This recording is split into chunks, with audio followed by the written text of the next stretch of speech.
इस वीडियो में मैं एक बहुत ही इंपॉर्टेंट सेक्टर के बारे में बात करने वाला हूं एंड वो सेक्टर है इंफ्रास्ट्रक्चर। ये जो सेक्टर होता है ये बहुत ही इंपॉर्टेंट सेक्टर होता है। अगर इंफ्रास्ट्रक्चर स्ट्रांग नहीं होगा तो कंट्री जो है वो स्ट्रांग नहीं होगी, और कंट्री स्ट्रांग नहीं होगी तो उस कंट्री की जो इकोनॉमी है वो स्ट्रांग नहीं होगी। और इन दोनों का डायरेक्ट इंपैक्ट किस पे होता है? कंपनीज पे होता है। अगर मान लीजिए किसी कंट्री की रोड अच्छी नहीं है, रेलवे अच्छा नहीं है, एयरपोर्ट अच्छा नहीं है, तो कोई कंपनी अगर अपना बिजनेस रन कर रही है तो अपनी गुड्स एंड सर्विसेज को कैसे प्रोवाइड करेगी? जब रोड ही अच्छी नहीं है, जब रेलवे अच्छा नहीं है, तो वो अपनी सर्विसेज दे ही नहीं पाएगी। तो सबसे इंपॉर्टेंट होता है कि किसी भी कंट्री को अगर अच्छे से रन करना है, किसी भी मतलब इकोनॉमी को अगर स्ट्रांग परफॉर्मेंस दिखाना है, तो वहां पे रोड, रेलवे और एयरपोर्ट तो बहुत ही ज्यादा अच्छे होने ही चाहिए। प्लस कुछ और भी सेक्टर है जैसे कि हेल्थ केयर, ये आपका स्ट्रांग होना चाहिए। एजुकेशन आपकी बहुत अच्छी स्ट्रांग होनी चाहिए, और हाउसिंग बहुत अच्छा स्ट्रांग होना चाहिए। ये कुछ 6 सेक्टर है जो कि आपके इंफ्रास्ट्रक्चर को बूस्ट करते हैं। मैं आपको क्यों बता रहा हूँ ये सारी चीजें, आगे देखते हैं। तो जैसा कि हम लोगों ने लास्ट टाइम देखा था कि यूनियन बजट में कुछ एलोकेशन किए गए थे कि अर्बन सेक्टर में जो इंफ्रास्ट्रक्चर है उसको किस तरीके से बूस्ट किया जाए। तो जो बजट एलोकेशन किया गया था जो 2023 और 24 का, उसमें जो अमाउंट रखा गया था वो लगभग कितना था? 764 बिलियन रुपीस का बजट रखा गया था, एलोकेशन रखा गया था। उसमें 33% जो है, तो उसमें अगर आप लोग देखेंगे तो बताया गया कि जो प्रधानमंत्री आवास योजना है उसमें लगभग 33% तक एलोकेट किया जाएगा। 33% तक पैसा जो है वहां पे लगाया जाएगा। और जो मेट्रो प्रोजेक्ट है उसमें जैसे कि आप देख सकते हैं, मेट्रो ट्रांसपोर्टेशन जो होते हैं, planning, capacity building in urban transport, ये अगर हम लोग इस सेक्टर की बात करें वहां पे लगभग 30% तक एलोकेशन किया जाएगा। तो मेजर पैसा अगर आप देखेंगे 50% से ज्यादा पैसा जो है सरकार का वो मेट्रो प्रोजेक्ट में लग रहा है और प्रधानमंत्री आवास योजना में लग रहा है। तो हम लोग अगर ऐसे जगह, इसलिए मैंने आप लोगों के सामने ये सारी चीजें रखी, हम लोग अगर जो फाइनेंस वाली जो कंपनी होती है जो कि होम फाइनेंस करती है, इन कंपनी को अगर हम लोग रेडार पे रखते हैं तो मुझे लगता है कि एक बेस्ट ऑप्शन हो सकता है 1 से 1 साल तक, क्योंकि मार्केट अभी डाउन है, अपॉर्चुनिटी हमारे सामने है। तो 1 साल तक एटलीस्ट आपको 2023 से लेकर 24 तक अगर आप टारगेट रखते हैं तो डेफिनेटली हम लोगों को उसका रिवॉर्ड मिलेगा, क्योंकि कंपनी अपना काम कर रही है, सरकार अपना काम कर रही है। फॉरेन की फॉल डाउन की वजह से मार्केट में फॉल डाउन है, अदरवाइज इंडिया में तो ऐसा कुछ मेजर कोई इशू देखने को मिल नहीं रहा है। तो इस वीडियो में मैं क्या करने वाला हूँ, जो हाउसिंग से रिलेटेड आपको जो स्टॉक्स बताऊंगा उसको आप एज अ हाउसिंग फाइनेंस वाली कंपनी को जो आपको मैं सामने रखूंगा उनको आप कंसिडर कीजिए। एंड उसके अलावा जैसे अगर आप सीमेंट वाली किसी कंपनी में पैसा लगाते हैं तो देखिए सीमेंट कंपनी में पैसा बनता नहीं है। मतलब ऐसा लगता है कि अगर आप वेल्थ क्रिएट करना चाहते हैं तो सीमेंट अगर स्टॉक में पैसा लगाओगे तो पैसा बनेगा नहीं। उससे बेटर रहेगा अगर जो फाइनेंस करती है जो कंपनीज, उन कंपनी में अगर आप डायरेक्टली पैसा लगाते हो, क्योंकि होम फाइनेंस जो सिर्फ इसी सेक्टर पे फोकस करती है, डेफिनेटली पैसा बनेगा। उसके बाद आ जाओ जो आपका कॉमन है, पूरे इंफ्रा में सबसे कॉमन चीज क्या है? सबसे कॉमन चीज है स्टील का यूज होना। स्टील का यूज हर जगह है, आप अवॉइड नहीं कर सकते, वो आपको रेडार पे रखना चाहिए। देन उसके बाद आपको रखना है पाइप। पाइप से रिलेटेड भी हर जगह, पाइप पीवीसी मतलब प्लास्टिक पाइप से रिलेटेड भी काम चल रहा है, वो भी हर जगह यूज होता है, उसका भी अवॉइड नहीं किया जा सकता है। एंड उसके बाद एक बहुत ही स्ट्रॉन्ग सेक्टर है जो कि हर एक सेक्टर में यूज होता है, एंड उसका नाम पता है क्या? IT sector. आईटी आपका यहाँ पे भी यूज होगा, यहाँ पे भी यूज होगा, यहाँ पे भी होगा। इंफॉर्मेशन टेक्नोलॉजी की रिक्वायरमेंट जैसी रहती है, मतलब रोड पे जैसी चाहिए वो वैसी रहेगी। कैमरे लगने हैं, कैमरे से रिलेटेड आईटी का काम है। रेलवे में चाहिए, एयरपोर्ट में चाहिए, तो जहां पे जैसी आईटी की रिक्वायरमेंट होती है वैसी सर्विसेज आईटी कंपनी प्रोवाइड करती है। तो आईटी एक ऐसा है जो कि हर एक मतलब बिजनेसेस में, हर एक इंडस्ट्री में घुस जाता है। तो डेफिनेटली आप लोग ऐसे कुछ कंपनी को रेडार पे रख सकते हैं। तो सबसे पहले जो कंपनी है जो कि आवास फाइनेंसर जिसका नाम है, ये कंपनी मैं आप लोगों के सामने क्यों रख रहा हूं बार बार, 1700 पे स्टॉक ट्रेड कर रहा है। 1 साल में इसमें भी गिरावट है, मैक्सिमम कंपनी में यही हालत है, लेकिन ये कंपनी आपको सिक्योरली आने वाले टाइम पे बहुत अच्छे पैसे बना के दे सकती है। 2018 से लेकर 125% तक का रिटर्न बना के दे चुके प्रधानमंत्री आवास योजना का जो मेजर कॉन्ट्रैक्ट है, मतलब आप कह सकते हो अच्छा खासा कॉन्ट्रैक्ट सिर्फ यही कंपनी संभालती है। मतलब अगर आप घर बनाना है तो वो सिर्फ ये कंपनी प्रोवाइड करती है गरीब जनता के लिए। इस कंपनी के आप सेल्स देख सकते हैं किस तरीके से देखने को मिल रही है। इवन कंपनी का अगर आप प्रॉफिट देखेंगे तो वो भी हर साल कंपनी का ग्रो कर रहा है। तो मुझे लगता है हाउसिंग फाइनेंस में इससे बेटर कोई कंपनी नहीं है। अगर आपको बड़ा पैसा लगाना है, 12-13 हजार करोड़ की कंपनी, 13 हजार करोड़ का इसका मार्केट कैप है, तो थोड़ी बड़ी है। ऐसा नहीं कि बहुत छोटी कंपनी में आप पैसा लगा रहे हो, लेकिन हाँ आप पैसा बना लोगे आने वाले 1 साल के अंदर अंदर। मार्केट कैप देख सकते हैं, करीब 13 से 14 हजार करोड़ का मार्केट कैप है। स्टॉक अभी भी महंगा है, ये 1700 पे स्टॉक ट्रेड कर रहा है। आप नोटिस करेंगे कि 1750 पे स्टॉक ट्रेड कर रहा है और 1600 1700 इसका 52 वीक लो है। तो ऐसी किस्मत बहुत कम होती है जब स्टॉक हम लोगों को ऐसे लेवल पे देखने को मिलेगा। कंपनी आरओई एंड आरओसी देखेंगे तो 13 एंड 950 पे देखने को मिल रहा है। बाकी इसमें अगर आप देखें तो प्रमोटर की होल्डिंग 39 है, फॉरेन वालों के पास 37% के स्टेक्स है। मालूम है कि उनको मालूम है कि कंपनी क्या काम करती है। डोमेस्टिक के पास भी अच्छा खासा इन्वेस्टमेंट है एंड पब्लिक के पास 12% है। तो फर्स्ट कंपनी आप लोगों के सामने है एंड लेवल भी आप लोगों ने देख लिया कि 52 वीक लो के आसपास ही ट्रेड करे। तो जरूर इस कंपनी को कंसिडर कीजिए फॉर अ लॉन्ग टर्म। अगर आपको 1 साल के अंदर भी थोड़े रिटर्न बनाने हैं, 30 से 40% तक का रिटर्न बनाना चाहते हो तो डेफिनेटली इस स्टॉक को कंसिडर कर सकते हो। उसके बाद थोड़ा और फास्ट अगर आपको चाहिए, क्योंकि 5-6 हजार करोड़ की कंपनी है ये, होम फास्ट फाइनेंस कंपनी, एक छोटी कंपनी है लेकिन फंडामेंटल वाइज बहुत अच्छी कंपनी है। 665 पे ट्रेड कर रही है, जब से आई है स्टॉक मार्केट में कोई पैसा डुबाया नहीं है, 2021 से लेकर अभी तक 21% तक का रिटर्न बना के दे चुकी है। अगर साइज की बात करोगे तो 5-6 हजार करोड़ का मार्केट कैप है, स्मॉल साइज है, आवाज से छोटी है, जल्दी पैसा बनेगा लेकिन नीचे भी गिर सकता है। और सबसे खास बात पता क्या है, स्टॉक देखिए 650 का इसने लो टच किया हुआ है और 670 पे स्टॉक ट्रेड कर रहा है। तो ये चीज आपको देखनी होती है, इसीलिए ऐसी ऐसी कंपनी आइडेंटिफाई कीजिए अच्छी जो 52 वीक लो में मिल रही है। जब ये स्टॉक मार्केट ऊपर जाएगा ना, फिर आप बोलोगे कि ये जो चैनल है ये कितने अच्छे स्टॉक्स बताता था। अभी आपको लग रहा होगा कि मेरे स्टॉक्स में थोड़ी कमियां हैं, स्टॉक नहीं भाग रहे हैं, लॉस हो रहा है, मार्केट चलने दो, उसके बाद आप देखिएगा किस तरीके से मुझे कमेंट, क्योंकि कुछ लोग नेगेटिव देते हैं, कुछ लोग पॉजिटिव देते हैं, और मुझे कुछ लोग हौसला भी देते हैं कि जो नेगेटिव बोलते हैं हमें उनके, आप उनको कंसिडर ना कीजिए, और बिल्कुल सही है, सुनो सबकी करो अपनी।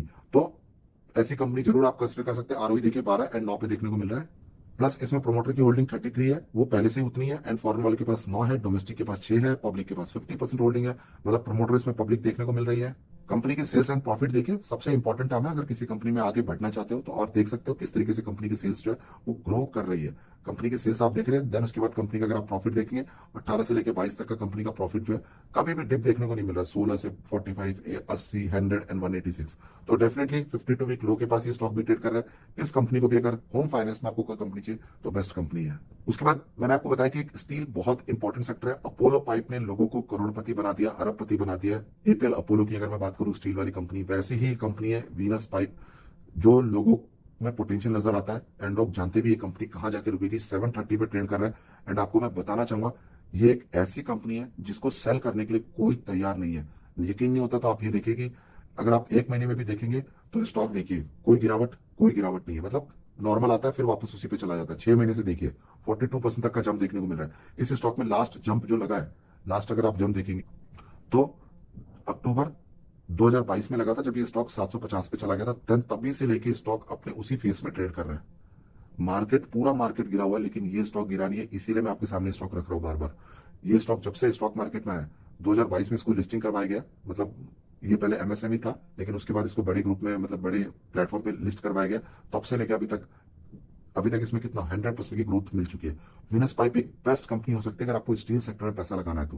कंपनी का साइज मैं आप लोगों को बाद में दिखाऊंगा, पहले ये देखिए कि इस कंपनी पे भरोसा कौन करता है।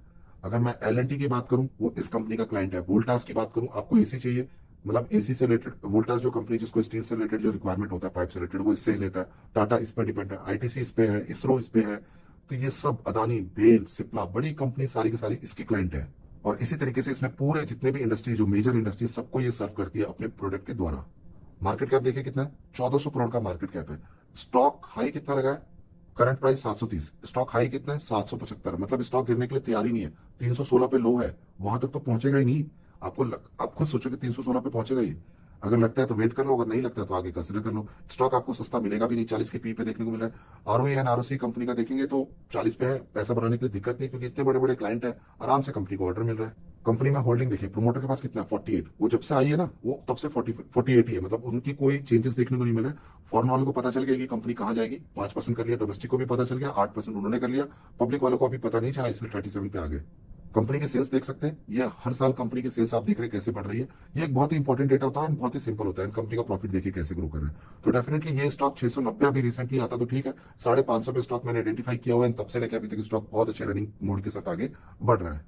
देन उसके बाद नेक्स्ट कंपनी है पाइप से रिलेटेड, अपोलो पाइप। 565 पे 2% का जंप लग रहा है। 485 पे बॉटम फिशिंग करवाई है मैंने इस पे, 485 पे बॉटम फिशिंग हुई है इस पे, और तब से लेकर अभी तक अगर आप देखेंगे, अगर मैं एग्जैक्ट बताऊं तो कितना परसेंट का रिटर्न देखने को मिलेगा, 485 पे करवाया मुझे याद है, उससे भी थोड़ा नीचे गया था, लेकिन अगर मैं देखूं तो लगभग 15-16% का रिटर्न आप कह सकते हो, उतना रिटर्न इसने बना के दे दिया। उससे पहले अगर ये 5 साल पहले पता था तो इसमें बिलीव नहीं था ना, तो पैसा नहीं लगाया, लेकिन अभी समझ आ गया कि कंपनी कहां जाकर रुकेगी, तो बहुत अच्छे तरीके से ग्रो कर रहा है। 5 साल में 300%, मैक्सिमम तो एनएससी पे नहीं है, लेकिन बीएससी पे इसने ऑलरेडी लोगों को पैसा बना के दे दिया है। इसका मार्केट कैप देखिए कितना है 2200 करोड़ का, और करंट प्राइस देखिए कितना है 565, हाई पे कितना है 600, उसी के पास जा रहा है, मतलब आपको इस लेवल पे नहीं मिलेगा, तो वो नहीं मिलेगा। स्टॉक बहुत महंगा है। तो जैसे आपकी मान लीजिए आपने कोई इन्वेस्टमेंट कर दिया एंड स्टॉक गिर के वापस 450 पे आता है, 485 के लेवल को ब्रेक करता है, तो ऐड ऑन कर सकते हैं अगर लॉन्ग टर्म विजन है, क्योंकि स्टॉक करेक्शन हो सकता है, या तो वेट कर लो, अगर आपको मौका मिलेगा तो ऐड करो, नहीं तो फिर अगर लॉन्ग टर्म विजन है, कंपनी आपको समझ आती है, तो आप जाके आगे बढ़ सकते हो। कंपनी का आरओई एंड आरओसी देख सकते हैं, 13 पे देखने को मिल रहा है। कोई वीक नहीं है लेकिन बहुत स्ट्रांग भी नहीं है। एस्ट्रल एंड प्रिंस पाइप को अच्छा खासा कॉम्पिटिट कर रहा है, जैसे उनके वैसे इनकी देखने को मिल रहा है। बाकी इसमें दिसंबर की होल्डिंग देख सकते हैं। प्रोमोटर के पास तो 52 है, फॉरेन वालों के पास 2 से 2.38 हो गया, एंड डोमेस्टिक के पास भी 11 से 12 हो गया, पब्लिक के पास 33 से 32 है, एंड बाकी किसी के पास 0.63 देखने को मिल रहा है। इन्वेस्टमेंट करना है तो कंपनी की सेल्स जरूर देखिए, एंड कंपनी की सेल्स बढ़ती ही जा रही है। एवरी ईयर कंपनी की सेल्स ग्रो कर रही है, एंड बहुत ही इंपॉर्टेंट चीज है ये। प्लस कंपनी का प्रॉफिट पे अगर हम लोग देखें तो कंपनी का प्रॉफिट भी एवरी ईयर जो है ग्रो कर रहा है। तो डेफिनेटली ये कंपनी बहुत अच्छे तरीके से ग्रो कर रही है, एंड आने वाले टाइम पे ये इंफ्रास्ट्रक्चर में अपना बहुत अच्छा योगदान देने वाली है। और जैसा कि मैंने कहा कि पूरे इंफ्रास्ट्रक्चर को अगर संभालने वाली कोई कंपनी है जो संभाल सकती है, हर एक जगह के आईटी सर्विसेज प्रोवाइड कर सकती है, वो है परसिस्टेंट। ये एक ऐसी सुपर कंपनी है जो आप लोग देख रहे हो गिर रहा है तो एक अपॉर्चुनिटी है। 3200 के लेवल पे इसको आइडेंटिफाई किया गया है, और जब से लेकर अभी तक इसमें अगर देखा जाए तो लगभग कितना है 43% तक की इसमें ग्रोथ हो चुकी है। तो ये भी एक बॉटम फिशिंग के द्वारा किया गया है, इस स्टॉक को आइडेंटिफाई रखा गया, और मैंने जो अपडेट किया था वो 3200 पे बताया था आप लोगों को। तो ये कंपनी एक बहुत सुपर कंपनी है, आप लोग बिलीव नहीं कर पाएंगे आने वाले टाइम पे ये कंपनी इतने रिटर्न्स बना के देने वाली है। कंपनी का जो मार्केट साइज है वो लगभग 34,000 करोड़ का है, तो ये एक लार्ज कैप है, लेकिन इसकी ग्रोथ बहुत सुपर है। तो ये हम लोगों को यहाँ पे नहीं, आराम से ये डबल हो सकती है, 70,000 1 लाख करोड़ का मार्केट कैप पहुंच सकता है। स्टॉक बहुत सस्ता तो नहीं है, लेकिन ठीक देखने को मिला 40 के पी पे। आरओई एंड आरओसी लगभग 20 से ऊपर देखने को मिल रहा है, एंड स्टॉक अगर आप देखेंगे ना 5,000 का हाई है, 4,500 पे। अभी तो मार्केट थोड़ा सा आईटी में प्रेशर देखने को मिला, तो गिरावट नहीं, तो 5,000 का लेवल अभी टच कर दिया था इसने, और 3,000 का इसका 52 वीक लो है, तो वहां तो नहीं मिलेगा ये, लेकिन हाँ यहाँ पे आप लोग को जरूर मिलेगा। तो अगर कंसिडर करना है इस स्टॉक को तो थोड़ा करेक्शन होने दो, 4,400 के लेवल को और ब्रेक करता है, थोड़ा नीचे मिलेगा तो एक अच्छा अपॉर्चुनिटी हो सकता है, क्योंकि मार्केट अपॉर्चुनिटी तो दे रहा है। अगर आपका 10 साल का विजन है तो कोई फर्क नहीं पड़ता है, लेकिन अगर आप शॉर्ट टर्म 1 साल 2 साल के लिए आना चाहते हो तो थोड़ा और इसको करेक्शन होने का वेट करो। कंपनी में अगर आप होल्डिंग देखेंगे तो प्रोमोटर के पास 31% है, पब्लिक के पास 20% है, फॉरेन वालों के पास 20% है, डोमेस्टिक के पास भी 26 है, मतलब इनकी होल्डिंग बढ़ रही है। पब्लिक वालों के पास कम हो गई है, 19% है, क्योंकि रिटर्न का प्रॉफिट जो है आई थिंक मिल गया होगा, तो पब्लिक ने अपना प्रॉफिट बुक कर लिया, लेकिन इनको प्रॉफिट ज्यादा बनाना है तो इन्होंने होल्ड करके रखा है।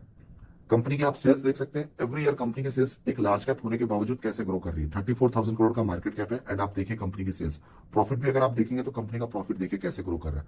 तो ये कंपनी का जो प्रॉफिट है और सेल्स है, मुझे नहीं लगता है रुकने वाला है। ये तो मैंने क्वार्टरली बेसिस आपको दिखा दिया, अभी मैं ईयरली बेसिस दिखाता हूँ। 18 से लेकर 22 तक का आप कंपनी का सेल्स देख रहे हैं, एंड प्रॉफिट अगर आप देखेंगे तो वो भी कंपनी का जो है एवरी ईयर ग्रो कर रहा है। 18 से 19 में 350 हुआ है, देन कोविड में थोड़ा असर रहा है कंपनी के प्रॉफिट में, देन वापस 450, देन 690 पे देखने को मिल रहा है। तो बेस्ट कंपनी है, एक इंजीनियरिंग कंपनी है, इसीलिए मैंने कंपनी आपके सामने रखा। ये कंपनी सिर्फ आईटी से रिलेटेड काम नहीं करती, प्लस ये इंजीनियरिंग से रिलेटेड भी काम करती है कि इंफ्रास्ट्रक्चर में किस तरीके से इंजीनियरिंग किया जाए। तो बहुत ही सोच समझ के कंपनी रखी है आईटी सेक्टर में, अगर आपको इंफ्रास्ट्रक्चर से रिलेटेड कोई कंपनी चाहिए तो बेस्ट कंपनी है ये।